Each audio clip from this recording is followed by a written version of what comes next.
Toon Bells. ટિનટિન અને નાનો સારસ.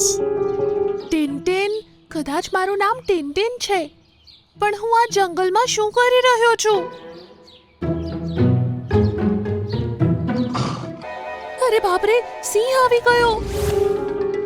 Rosewood જંગલમાં સુંદર સવાર હતી.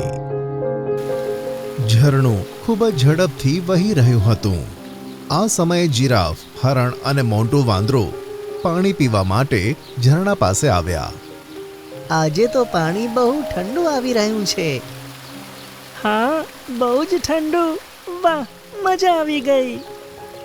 એવામાં ઝરણાના પાણીમાં કંઈક તરતું આવ્યું. અરે, આ શું નીચે આવી રહ્યું છે? ચાલો જોઈએ. તે વસ્તુ આગળ વહેવા લાગી. આ ત્રણે પણ તેની પાછળ ભાગ્યા. ઘણો સમય વહેવા પછી જ્યારે પ્રવાહ ધીમો પડ્યો તો એ વસ્તુ એક કિનારા પર આવી ગઈ. ત્રણે જણા જેવા તેની પાસે પહોંચ્યા તો તેમણે જોયું કે અરે, આ તો એક માણસ છે. આ જરૂર કોઈ શિકારી હશે. હા, પણ મને લાગે છે આ મરી ગયો હશે. અચાનક તેણે પોતાની આંખો ખોલી. અરે ભાગો ભાગો, આ તો જીવતો છે, આપણો શિકાર કરી નાખશે. આમ કહી તે ત્રણે જણા ત્યાંથી ભાગી ગયા. તે બાળક ઉઠ્યો અને આમ તેમ નજર દોડાવવા લાગ્યો. આ કઈ જગ્યા છે? હું ક્યાં છું? એણે વિચારવાનો ઘણો પ્રયત્ન કર્યો, પણ તેને કશું જ યાદ ન આવ્યું. તેણે તેના ગળામાં રહેલ લોકેટને જોયું. ટિનટિન, કદાચ મારું નામ ટિનટિન છે, પણ હું આ જંગલમાં શું કરી રહ્યો છું? એવામાં એને એક સિંહની ગર્જના સંભળાઈ. અરે બાપરે, સિંહ આવી ગયો! સિંહથી ડરીને તે તો ભાગવા લાગ્યો અને ઘણો સમય ભાગતો જ રહ્યો. પણ એક જગ્યાએ તેના પગની નીચે પથ્થર આવી ગયો. તેને ઠોકર વાગી અને ઢાળ પરથી પડતો પડતો નીચે આવવા લાગ્યો. એ જ ઢાળમાં એક માળો હતો જેમાં એક ઈંડું હતું. ટિનટિન પડતા પડતા તે માળા પાસેથી પસાર થયો. તે પોતાના બચાવ માટે જે પણ વસ્તુ તેના હાથમાં આવતી તેને પકડતો હતો. એણે બંને હાથોથી તે ઈંડાને પકડી લીધું, પણ તે ઈંડા સહિત ઢાળ પરથી નીચે જમીન પર આવીને પડ્યો. ભગવાન, તમારો આભાર. મને કાંઈ જ વાગ્યું નથી. અને આ મારા હાથમાં શું આવી ગયું? મેં તો આને કોઈ પથ્થર સમજીને પકડ્યો હતો. ટિનટિને ધ્યાનથી જોયું તો તેના હાથમાં એક ઈંડું હતું. કદાચ આને ઈંડું કહેવાય. હા, આ ઈંડું જ છે. અરે કોણ છો ભાઈ? સવારે સવારે કેમ અવાજ કરો છો? એક સસલું ઊંઘમાંથી જાગ્યું અને જેવું તેણે પોતાની સામે ટિનટિનને જોયો તેના તો હોશ ઉડી ગયા. અરે બાપરે, શિકારી! શિકારી આવ્યો, ભાગો! તેનો અવાજ સાંભળી ઝાડીઓમાંથી હાથી, જીરાફ અને શિયાળ તેની સામે આવ્યા. ક્યાં છે શિકારી? પેલો જુઓ સામે. અરે, હું કોઈ શિકારી નથી. તે ત્રણે એક સાથે બૂમ પાડી અને ખૂબ જ ઝડપથી ત્યાંથી ભાગી ગયા. અને સસલું પોતાના દરમાં છુપાઈ ગયું. આ પ્રાણીઓ મને શિકારી કેમ સમજી રહ્યા છે? એવામાં તે ઈંડું હલવા લાગ્યું. તે તૂટે તેના પહેલા મારે તેને પાછું તેના માળામાં મૂકવું પડશે. પણ એટલી ઊંચાઈ પર હું પાછો કેવી રીતના ચડી શકીશ? સસલું દરમાં છુપાઈને આ બધું જોતું હતું. જો આ શિકારી હોય તો આની પાસે કોઈ હથિયાર કેમ નથી? ત્યાં ઈંડું ફરીથી હલવા લાગ્યું અને એક ઝટકામાં તૂટી ગયું. તેની અંદર સારસનું એક નાનકડું બચ્ચું સૂતું હતું. વાહ, કેટલું સુંદર છે આ! બચ્ચાએ તેની નાની નાની આંખો ખોલી તો સામે ટિનટિનને જોયો. બંનેની નજરો મળી અને સારસનું બચ્ચું ટિનટિનના પગે લપેટાઈ ગયું. હું પપ્પા? ટિનટિન એના ભોળા ચહેરાને જોવા લાગ્યો અને હસવા લાગ્યો. હા હા, હું તારો પપ્પા છું. આમ કહી સારસનું બચ્ચું લઈ તે તેને ભેટી પડ્યો. તું બહુ જ ક્યુટ છે. તું કયું પક્ષી છે તે તો હું નથી જાણતો, પણ તારું સુંદર મોઢું જોઈને મને ચિંકુ નામ સારું લાગે છે. ઠીક છે? ચિંકુ, મને લાગ્યું છે કે તને આ નામ બહુ જ ગમશે. ચાલ હવે હું કંઈક ખાવા માટે શોધીને આવું. આમ કહી ટીન્ટીને તેને હાથમાં લીધું અને ચાલવા લાગ્યો. સસલાએ પણ તેનો પીછો કર્યો. થોડી દૂર ચાલ્યા પછી તેણે સફરજનનું ઝાડ જોયું. ટીન્ટીને પથ્થર ઉઠાવ્યો અને સફરજન પર નિશાન તાક્યું. પહેલી જ વારમાં સફરજન નીચે પડી ગયું. તેણે સફરજન ઉઠાવ્યું અને સારસના મોઢા તરફ લઈ ગયો. લે ચિંકુ, આને ખાઈ લે. ચિંકુએ તેને સૂંઘ્યું અને પછી જમીન પર જોવા લાગ્યું. તું તેને ખાઈ કેમ નથી રહ્યો? એવામાં એક નાનકડા કીડાએ ટીન્ટીના પગને ડંખ માર્યો. આ ટીન્ટીને તેના પગમાંથી લપેટાયેલો કીડો કાઢ્યો. ચિંકુએ ઝટથી તે કીડાને પોતાના મોઢામાં મૂક્યો અને ખાવા લાગ્યું. અરે, તું કીડા ખાય છે? આ જોઈ ટીન્ટીનનો ચહેરો ખુશખુશાલ થઈ ગયો. કદાચ આ જમીનમાં બીજા કીડા પણ હશે. ટીન્ટીને એક લાકડી ઉઠાવી અને તેના વડે જમીન હટાવીને ખાડો કર્યો અને ઘણા કીડાઓ તેમાં દેખાવા લાગ્યા. ટીંકુ સારસ કીડાઓને ખાવા લાગ્યું અને ટીન્ટીન તેને ખાતા જોઈ ખૂબ જ ખુશ થઈ ગયો. હવે સસલું પણ ટીન્ટીનની સામે આવ્યું. અરે, તું તો કદાચ એક સસલું છે ને? હા, મારું નામ રેબિટ છે. શું તું મને શિકારી નથી સમજતો? સમજતો હતો, પણ જે રીતે તું આ બચ્ચાનું ધ્યાન રાખે છે ને, મને નથી લાગતું કે તું શિકારી છે. હાશ, કોઈક તો એવું છે જે મને જોઈને ભાગ્યું નહીં. શું હું તને એ પૂછી શકું કે તું શિકારી ના હોય તો અહીંયા શું કરે છે? મને પણ કઈ યાદ નથી. અરે, મને તો તે પણ નથી ખબર કે મારું નામ શું છે. એ તો આ લોકેટ પર ટિનટિન લખ્યું છે, એટલે મને એવું લાગ્યું કે મારું નામ ટિનટિન હશે. ચલો, કઈ વાંધો નહીં. પાપા, પાપા! તેણે ખાવાનું ખાધું છે ને? લાગે છે હવે તેને તરસ લાગી રહી છે. હા, ચલો, હું તને તળાવનો રસ્તો બતાવું છું. ટીન્ટીને સારસને ઉઠાવ્યો અને રેબિટની પાછળ પાછળ ચાલતો ગયો. તળાવે પહોંચીને બંને જણાએ પાણી પીધું. તારો ખૂબ ખૂબ ધન્યવાદ રેબિટ. એવામાં ત્યાં પાણી પીતા હરણે જોરથી બૂમ પાડી. અરે ભાગો, શિકારી આવ્યો છે, શિકારી!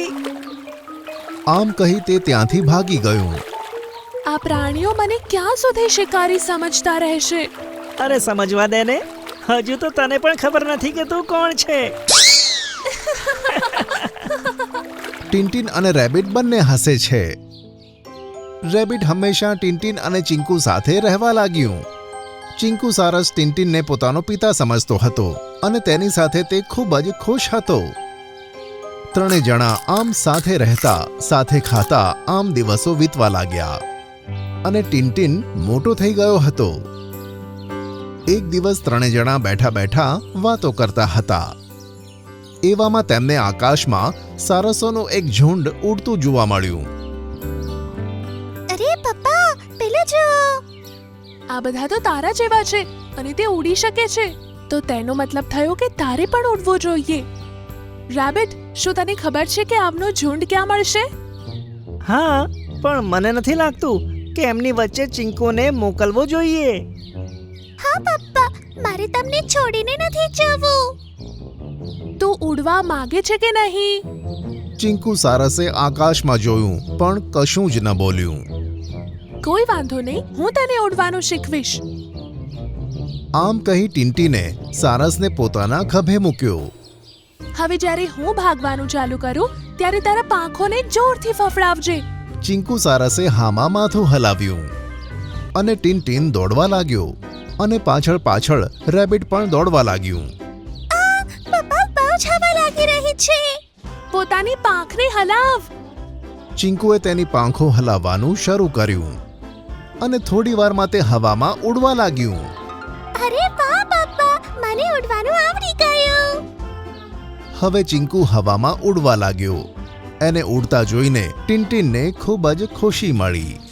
એવામાં ત્યાં અરે વાહ, એક સારસ અને આટલો તાજો! એક બાજની નજર તેના પર પડી. ચિંકુ બેટા બાજ. બાજ ચિંકુ પાછળ ભાગ્યો. ચિંકુ તેનાથી બચવા માટે ખૂબ જ ઝડપથી ઉડવાનો પ્રયત્ન કરવા લાગ્યો. બાજ ખૂબ તેજ ઉડી રહ્યો છે. ચિંકુ પોતાને નહીં બચાવી શકે. આમ કહી ટિન્ટીને એક પથ્થર ઉઠાવ્યો. એ ચિંકુને પકડવાનો છે.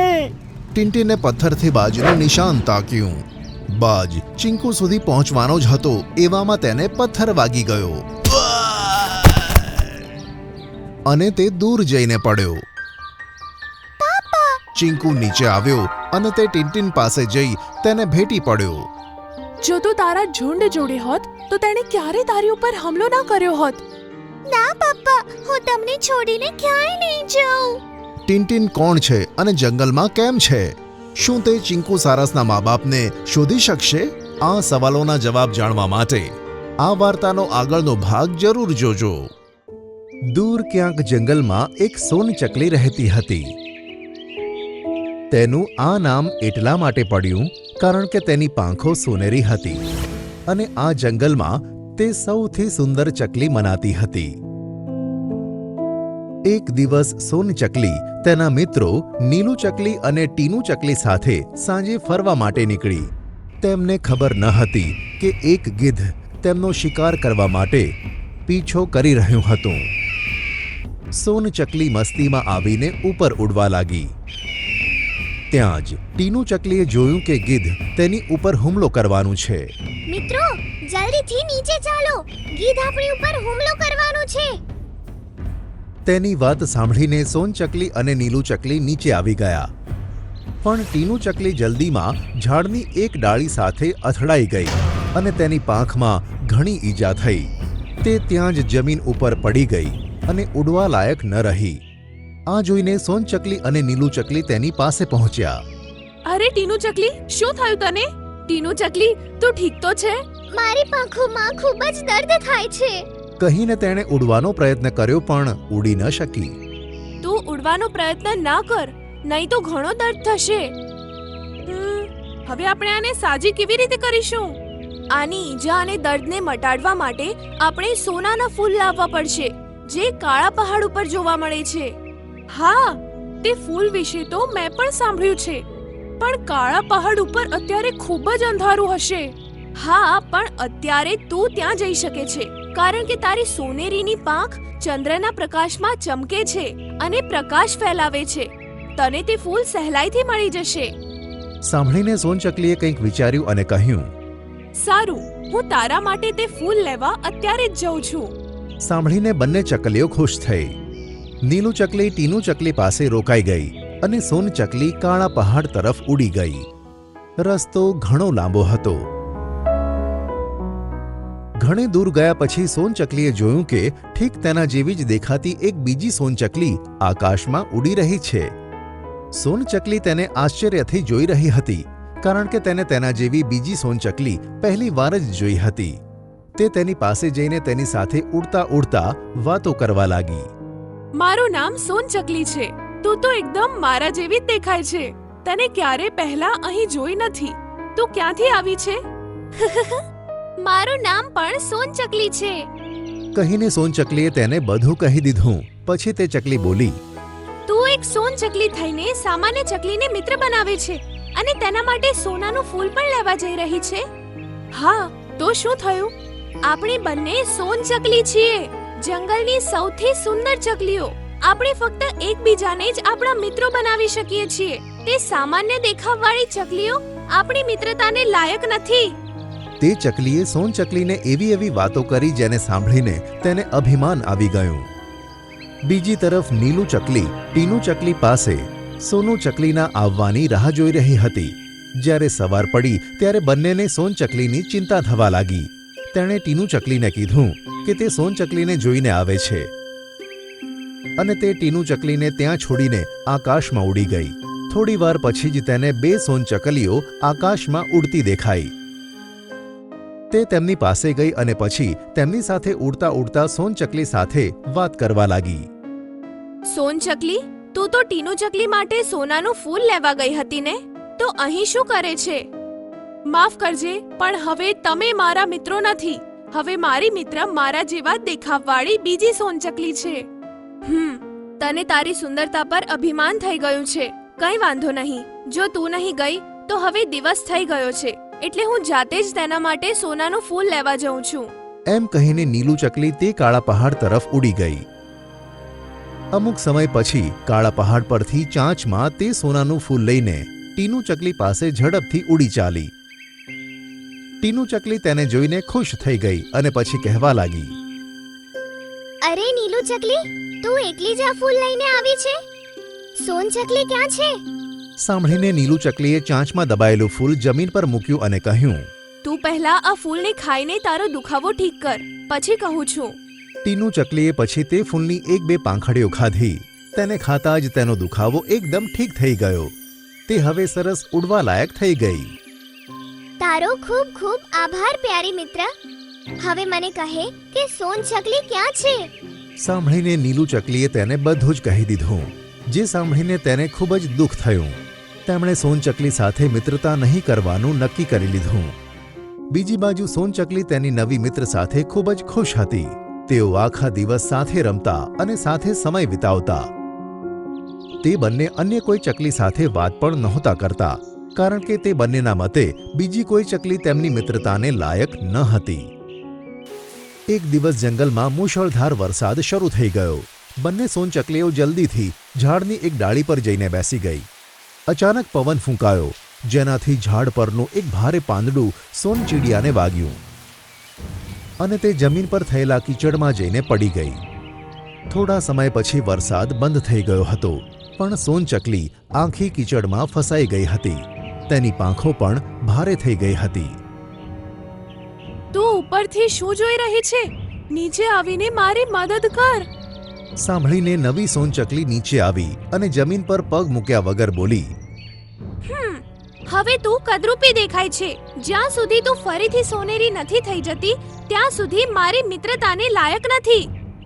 હું હજુ પણ તેવી જ છું, બસ ઉડી નથી શકતી. તું મારા માટે પાણીની વ્યવસ્થા કરી દઈશ તો હું તેમાં નાહીને ફરીથી સુંદર દેખાવા લાગીશ. પણ હવે તો તું મારી મિત્ર નથી ને, તો હું તારા માટે પાણી લેવા નથી જઈ શકતી. બની શકે કે પાણીમાં નાહ્યા પછી તારો રંગ ઉતરીને આવો જ કદરૂપો રહી જાય. તેથી હું જઈ રહી છું. આવું કહીને તે જતી રહી અને પછી સોનચકલીને પોતાના જૂના મિત્રોની યાદ આવવા લાગી.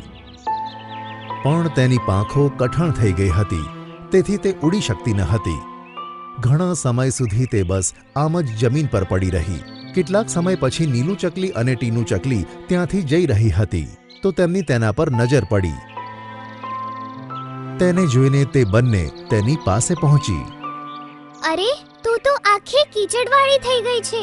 તું આમાં કેવી રીતે પડી ગઈ? ટીનુ ચકલી અને નીલુ ચકલી, તમે મને ઓળખી નહીં. હું સોનચકલી છું. પણ તારી આ હાલત કેવી રીતે થઈ અને તારી મિત્ર ક્યાં છે? સાંભળીને સોનચકલીએ તે બંનેની માફી માંગી અને બધી વાત કહી દીધી. નીલુ ચકલી બોલી, અભિમાનમાં આવીને તે સમજી લીધું હતું કે જે તારી જેમ સુંદર નથી તે વાત પણ કરવા લાયક નથી. તો હવે જો ક્યાં છે તે જેને તું તારે લાયક સમજતી હતી?